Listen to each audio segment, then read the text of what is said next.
अभी जिस पद पे खड़े हो रहे हैं और अपना परिचय दोनों में। मेरा नाम विकास कुमार झा हुआ, हम एग्जीक्यूटिव ऑफिसर के लिए खड़े हो रहे हैं। मेरा नाम मनोज कुमार पांडे है। मैंने अभी नामांकन किया है वाइस प्रेसिडेंट के पद के लिए एडवोकेट एसोसिएशन में। मेरा नाम भाग्य नारायण झा हुआ, मैं ज्वाइंट सेक्रेटरी के पोस्ट पर नॉमिनेशन किया। आपके एसोसिएशन का ये चुनाव जो हो रहा है ये 2019 के बाद हो रहा है पहली बार, आपका इस पर क्या कहना है? देखिए, 2019 में चुनाव हुआ एडवोकेट एसोसिएशन का, उसके बाद अचानक जो है ये कोविड पेंडेमिक आ गई, जो कि दुर्भाग्यपूर्ण घटना थी पूरे विश्व में। उसके बाद जो है कोविड पेंडेमिक से उबरने में काफ़ी समय लग गया, 3-4 साल का समय लग गया, और अभी भी हम लोग उस से पूरी तरह से उबर नहीं पाए हैं। लेकिन जो है अब ये किया गया कि इस चुनाव को ज़्यादा पोस्टपोन नहीं किया जा सकता है, तो बार काउंसिल ऑफ इंडिया के बिहाफ में भी एक गाइडलाइंस जारी कर। ये सर कितने साल का होता है? ये चुनाव बेसिकली 2 साल पे होता है, 2 साल का टर्म होता है ऑफिस बेयरर्स का। तो काफी लेट हो गया, 4 साल हो गया। हाँ, क्योंकि वो कोविड पेंडेमिक आ गया इस बीच में, जिससे कि पूरा विश्व त्रस्त था, पूरी संस्थाएं जो है वो ऑलमोस्ट पैरालाइज्ड हो गई थी। तो ये एक्सेप्शन तो था नहीं एडवोकेट एसोसिएशन, तो इसे भी स्थगित करना पड़ा चुनाव को, जब तक कि नॉर्मलसी नहीं रिटर्न हो जाती है। अब धीरे धीरे नॉर्मलसी आ गई है ऑलमोस्ट, तो जो है अब ये चुनाव कराया जा रहा है। सर, कोविड में जितने भी लॉयर थे तो उनकी तो सैलरी नहीं थी, तो इस पर आपका क्या कहना है एसोसिएशन पे कि इस पर क्या सुधार होगा? देखिए, एडवोकेट्स के साथ तो जो यंग एडवोकेट्स हैं जो अभी प्रोफेशन में नया ज्वाइन किए थे, कोविड के कारण, पैंडेमिक के कारण जो है कोर्ट कुछ दिनों तक तो बिल्कुल बंद रहा, कुछ महीनों तक बंद रहा। उसके बाद वर्चुअल मोड में कोर्ट को चलाने की व्यवस्था की गई, वर्चुअल मोड में कोर्ट को चला।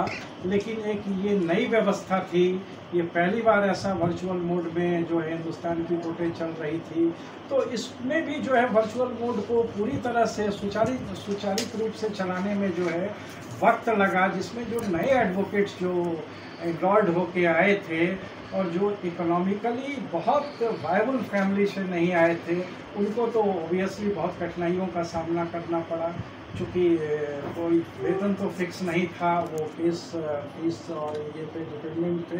तो यंग एडवोकेट्स को काफ़ी परेशानियाँ आई इस कोविड के तहत, इससे इनकार नहीं किया जा सकता। इस इलेक्शन में आपके प्रमुख मुद्दे, आपका मैनिफेस्टो क्या होगा? देखिए, मेरे ख्याल से जो है एडवोकेट एसोसिएशन शुरू से काम कर रहा है, सबसे पुराना एसोसिएशन है, और डॉक्टर राजेंद्र प्रसाद जी जो प्रेसिडेंट थे हमारे भारत के, वो भी इस एसोसिएशन के सदस्य रहे हैं पिछले सालों में जब वो उनका था यहाँ। तो ये एसोसिएशन काम तो कर रहा है, इससे इनकार नहीं किया जा सकता, लेकिन कुछ चेंजेस की आवश्यकता है, जो कि एडवोकेट के वेलफेयर्स को ध्यान में रखते हुए कुछ जो है स्कीम्स को लाना चाहिए, ताकि जो नए एडवोकेट्स आ रहे हैं इनवॉल्व होकर, जो इकोनॉमिकली वायबल फैमिली से नहीं है, तो उनको जो है कुछ स्टाइपेंड के रूप में एसोसिएशन सपोर्ट करे कुछ इनिशियल पीरियड्स के लिए, ताकि वो जब प्रोफेशन में आए तो जब तक इस्टेब्लिश हों तो उनको निराशा ना हो कि भाई मैं प्रोफेशन में आया हूँ तो जो है केसेस नहीं आ रहे हैं, ये नहीं हो रहा है, इकोनॉमिकली वो इनसिक्योर नहीं फील करें।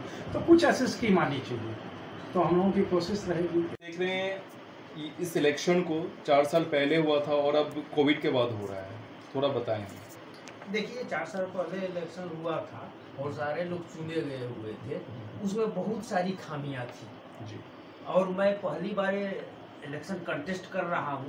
मैं उस खामियां को चाहता हूं कि अगर मैं चुना गया तो उस खामियां को दूर करने का कौन सी खामियां थी आप मुझे बताएं। सबसे पहले खामियां ये थी कि सीटिंग अरेंजमेंट का लड़ाई हम लोग बहुत पहले से लड़ रहे हैं। सारे भवन बनने के बावजूद भी ताला आज लगा हुआ है। एडवोकेट जो नए एडवोकेट उनको बैठने के लिए सीटिंग अरेंजमेंट का आज भी व्यवस्था नहीं किया गया है। तो मैं सबसे पहले मैं चाहूँगा जब इस तरह की जो व्यवस्था करने के बाद भी नए जो है एडवोकेट उनके लिए बैठने के लिए अरेंजमेंट नहीं किया गया है, ये जो खामियां उसको दूर किया जाए और फ्यूचर में ऐसा कोई व्यवस्था होता है तो उसको जल्दी से जल्दी इम्प्लीमेंट किया जाए, ना कि पिछले बार जो जीते हुए थे वैसे उन लोगों की तरह करके इस प्रॉब्लम का कंटिन्यू किया जाए। दूसरी बात की कोरोना काल खत्म हो गया, कोरोना काल खत्म होने के बाद भी आज जो क्लाइंट लॉन्च का व्यवस्था नहीं किया, आज जो भी मिलने आते हैं उनको रोड पर खड़ा होना होता है, इस पर कोई ध्यान नहीं देता है। मैं अगर जीतूंगा तो मैं चाहूंगा कि ऐसी व्यवस्था हो जाए ताकि क्लाइंट भी जो आए उनको प्रॉपर बैठने की जगह मिल जाए। आप एक यंग लॉयर हैं और इस पोस्ट के लिए एग्जीक्यूटिव मेंबर के लड़ रहे हैं, आपके अपने सीनियर से क्या एक्सपेक्टेशंस हैं? एडवोकेट प्रोटेक्शन एक्ट जो कुछ राज्यों में लागू हो चुके हैं, तो वो हमारे बिहार में लागू नहीं हो चुके। हमारे बिहार में बहुत सारे एडवोकेट को प्रॉब्लम होती है, बाहर भी, हाई कोर्ट में भी, लेकिन यहाँ पे तो कोई सुनने वाला है नहीं। वही हम सीनियर से रिक्वेस्ट करेंगे कि इसके लिए बिहार में लागू किया जाए। तो मतलब इसके लिए सीनियर से आपके क्या एक्सपेक्टेशंस हैं? सीनियर से यही कहेंगे यहाँ पे बिहार पे लागू करेगा। ऑल इंडिया बार काउंसिल से रिक्वेस्ट किया जाएगा कि यहाँ पे बिहार में ये क्यों नहीं हो रहा है। और आप एक यंग लॉयर है, तो यंग लॉयर के लिए आपके ओर से क्या कदम उठाया जाएगा अगर आप जीतते हैं तो? एग्जीक्यूटिव में हम लोग, मेरे पास कुछ पावर नहीं होते हैं, हम सिर्फ सीनियर के साथ रहते हैं। सीनियर डिसीजन में हम सपोर्ट आप ऐसा अरेंज कुछ कर सोच सकते तो हैं। रखे होंगे कि यंग लॉयर की तरफ से आप क्या एडवाइस उनको देना चाहेंगे?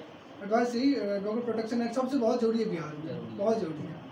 ओके। बिहार एडवोकेट को मारा जा रहा है, पिटा जा रहा है, कुछ नए नहीं हो वकील सकता है। जितने भी आते हैं तो वकीलों का कोई स्टाइपेंड वगैरह नहीं होता है, तो नहीं। उस पर आपका क्या कहना है?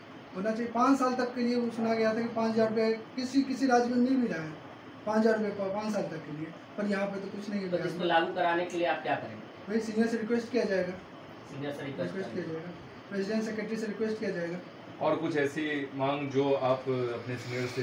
ये बहुत जरूरी है मेरे ख्याल से। ये एडवोकेट प्रोटेक्शन का बहुत जरूरी है बिहार में एडवोकेट के लिए। एडवोकेट कहीं का नहीं है। एडवोकेट जो होते हैं, हम लोग करते हैं यहाँ पे प्रैक्टिस करे, घर जाते हैं, घर में कुछ कोई प्रोटेक्शन नहीं है, कोई प्रोटेक्शन है, कुछ नहीं है। क्लाइंट आते हैं, कुछ कह के चल जाते हैं, क्लाइंट इधर चले जाते हैं, मतलब कुछ नहीं फील्ड में। अच्छा, यंग लॉयर्स जितने भी आते हैं तो अधिकतर क्या होता है कि उनका समय जो है सिर्फ बीतता तो है सीनियर के साथ, लेकिन प्रैक्टिस अच्छे से नहीं हो पाती है, तो उसके क्या कहना है उस पर आपका? उसमें डेडिकेशन से सीनियर के साथ रहना पड़ता है। वो सीरियसली टाइम देंगे, 10 से 4 जो भी होता है, फिर ऑफिस जाएंगे तो ही सीख पाएंगे। वो हवा में चलेंगे, शॉर्टकट नहीं अपनाएंगे तो कभी नहीं हो सकता। यंग लॉयर्स के लिए कोई व्यवस्था जल्दी दी नहीं जाती है कोर्ट में बैठने की हो या व्यवस्था हो जिससे उनका भी ऑनर सम्मान बढ़ सके, इस पे क्या कहना है? वही सीट की कमी है यहाँ पे, सीट की कमी वो दूर करना चाहिए। यहाँ बहुत सारे बिल्डिंग बन रहे हैं तो जो ऑलरेडी पिछले है उनको 2-2 सीट अलॉट, 3-3 सीट अलॉट हो जा रहा है, लेकिन ये सिंगल के लिए हो नहीं रहा है।